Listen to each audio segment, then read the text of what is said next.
Now it's time to subdivide everything and take it to completion. All right, I want to start putting in all the detail. I will admit that by the time we get to putting in the detail on this, I might end up doing some more simplification because I did go a little bit too far with this. When I isolated, it does look like I might have done way more than I really intended to do, but we'll get there. Let's focus on getting all these pieces to a good enough subdivision level to detail them. So these two have already been processed to receive their information. So they just need more subdivision levels, and then obviously this one would need some polishing. But before we jump to that, let's deal with these other pieces. So we have the body, the pocket, this paneling, and the cuffs. Let me start with the lowest item. So this paneling at the bottom, this was given thickness with dynamic subdivision level.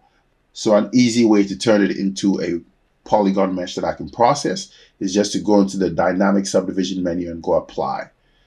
But I think before I do that, I will duplicate it just to have the original piece, just in case I do make mistakes and end up having to double back. And actually, this is a better approach than the extrusions that I do with the EZwear, because then I end up with double on and forgetting that I have a flip mesh or whatnot. So I'm going to hit apply, make sure the original is hidden, and under the dynamic subdivision menu, under geometry, I'm going to hit apply, and I'm going to group by normals, just so I have a different poly group for each side. Now I'm going to crease by poly group and move on with dividing. I'll just give it some subdivision levels. I'll eventually take it to more when I come down there to detail it. I'm going to do the same with this. This one is also has a dynamic subdivision thickness, so I'm going to go apply. But with this one, before I start subdividing, I have to do a little bit of processing. I'm going to turn on double and grab all these pieces that are supposed to not be the lip. So that's pretty much this internal part. And I'm going to auto group, and that should give the internal layer and the outer layer its own poly group. And this one too, I should have. So I'm going to duplicate, hide the original, crease by poly group, and give it just a few subdivisions. And it'll get its rest when we come down there. Just trying to save the subdivision to the highest level for the end, just so I don't have so many high polygon meshes in the scene just waiting to be processed. I'd rather wait to subdivide them all the way to the subdivision level 7 or 8 that I'm going to get to at the end. So this one I think is also dynamic subdivision. I'll duplicate it, go apply, solo, group by normals, crease poly groups, and give it 4. And now the most important one, the one I want to work on to start, is the body. So that will also get duplicate, hide the original. This one I did nothing to, so it just has its single layer. Well, I did put this hole in the back, so we know it's a single-sided. So with this one, I could turn on dynamic subdivision layer and do the whole thickness thing, but I could just go ahead and extrude like I have done in the past. Although this time I want to keep track of whether or not I'm getting inverted normals so I can flip them. So I'm going to grab my EZwear tool, right click, go extrude all polygons, and I'm going to give this thing a thickness, pretty nice thickness, about that much. It is smart to use dynamic subdivision level, because then you can at least control the thickness until it's exactly what you want. But eventually you're going to have to finalize the mesh, so I don't mind going ahead and doing all the finalizing now. Sometimes you just have to stop being afraid and just move forward. It is a sculpting program. When things go wrong, there's always a way to double back and fix things. You can come up with a new mesh and reproject information. So this one, I'm going to make sure I turn off double to check. And obviously I do need to flip it. I'm also going to give it the same treatment as the others. Not that it really needs it, because all its lips are not in view. They're hidden, and they're going to be hidden even more. So I'm going to solo. I'm going to crease by polygroups. And then I'm going to start dividing it. I'll give it 4 to start off with. All right, so now we get to see our creases from end cloth in here. And I'm going to go in here and check, looking for this purple color to make sure we don't have any penetration. But if I do see it later down the line, like right there, I will move to fix it. So I'm going to increase my brush size, and I'm going to control click to mask this outer shell. And then that way, when I grab my move tool and I start looking to fix these penetrations, like if I hold on the Alt key, I'm just pushing them in and losing all these penetrations. Okay, looks like we have an issue over there. That did not play too nicely, so I'm going to undo and figure out why. It is a sloppy piece of geometry. Yeah, this is not the best geometry. I should have known better than to go with it. I could retopologize just that little portion of it. So I'm just going to isolate just this small portion and grow the selection. And just accept the fact that this needs to be resurfaced. So with this section showing, I can go into the Z remesher tool and I can force a retopology. I'll try first at 1K. And I'll go Z remesh. That is too much. And it's also closing holes, which is a feature I think I could turn off. No, it's not. And looking at the result, I'm going to go to 0.1 and try again to see how it blends in with the original. If it just looks too messy, I'll just resurface the whole thing. Yeah, this is not going to work. I was pretty sure there was an option that allows you to keep holes open. It might not be for the Z remesher operation, or keep polygroups, which would allow me, if I said keep polygroups and I said Z remesh, it would at least make that hole a different polygroup and I can delete it. But anyway, I don't like the way it's connecting to this. So the solution here really would be to resurface the whole mesh. So that's what I'm going to do. I do have a copy of the original, so as soon as I resurface it, I'm going to project it back onto the original. So to do this operation, I am going to get this mesh out of here so I can isolate and work on it. I'll actually just make another copy. So I'm going to duplicate here. And I'm going to turn on solo, make sure everything in my scene is turned off for this projection.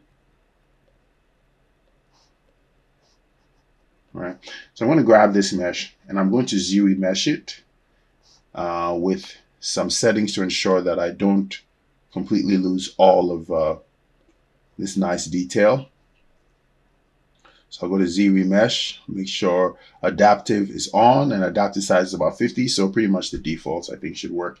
And I'm going to Z remesh it at 1K. Solo. 1K is a little too low. It loses a lot of information. So I'm going to try 2K and make sure symmetry is off because this is an asymmetrical thing. So I'm going to go Z remesh again. And I still think I've lost too much information. I'm going to increase this adaptive size so that it holds its original shape a lot more. So I'm going to set that to 75. Make sure adaptive is on. This curve strength would only matter if I had Z remesher guides. which I could use one over here, but it does complicate the resurfacing process. It'll make things weird. So I'm just going to try to go with what the system wants to do with this circular hole. So I'm going to go again at 2K. And that is a lot of polygons that it put over here to preserve what's happening here. Let me see if I really want that much in polygon count on the sleeves. I'm actually going to go back down with this adaptive size because it's doing not so nice polygons, or it's creating a tall polygons just to ensure that it adapts this original shape. But adaptation is not really important. I just remembered that it's not that important because I am going to project the final result to get the exact original shape. So I'm going to send this back down to maybe a 60 and see what it's going to do now. That is not bad. They're not that tall. Yeah, it's not a bad mesh. So starting with this mesh, I'm going to do my projection, and obviously this hole here has been fixed nicely, so it will extrude nicely. So with this, I'm going to now project data from my original piece here. So I'm going to turn off color. I just want to project geometry. I'm going to keep an eye on it as I go project. And yeah, now it gives me my original shapes back. And that's not bad. There are some weird artifacts, but that's just because it's low poly. It's definitely has a mesh that has good integrity, because ZBrush should never do that. Once it runs its operations, it'll give you a mesh with good integrity. And I don't think this is going to be that bad, as long as these polygons are not that different from these ones. Otherwise, I would have had to reduce, adapt, and then I'd get more evenly spaced polygons. So I'm going to create another one to see if this is my first, call it first retop. And I'm going to hide it. I like it, but I just want to try one more time to see if I can preserve this even polygon count. So I'm going to go back into my geometry, and I'm actually going to reduce adapt to 25. And this should allow me to retop at the 2K and still have evenly spaced polygons. Yes, a lot more evenly spaced, a lot better. And yeah, pretty much the same as the original. And with this one, I could now project again. Let me see how much. Let me turn off color, go project. Okay, so actually I think this is better than what I ended up with. No, it does leave a lot of information behind. So another thing I could do now is divide, delete lower, and project again. Okay, so now when I compare it to my original shape, yeah, it's a lot closer, a lot better, and I have evenly spaced polygons. Yeah, so that means this would be my lowest subdivision level, which is fine. It's not a big deal. That's opened that part a lot more. And another thing I could do is I could also take this original piece for projection, just to grab a little bit more information from it, duplicate it, hide the original, subdivide this, just so it charts out its original shapes a lot better, and then run the projection tool again. So project, so it pulls out the most it can. And if I really do need to, I can go pull more information after I've done subdividing. So I'm going to go with this second retop, and this is original project subdivided. I'm just going to keep all these meshes hidden as I proceed.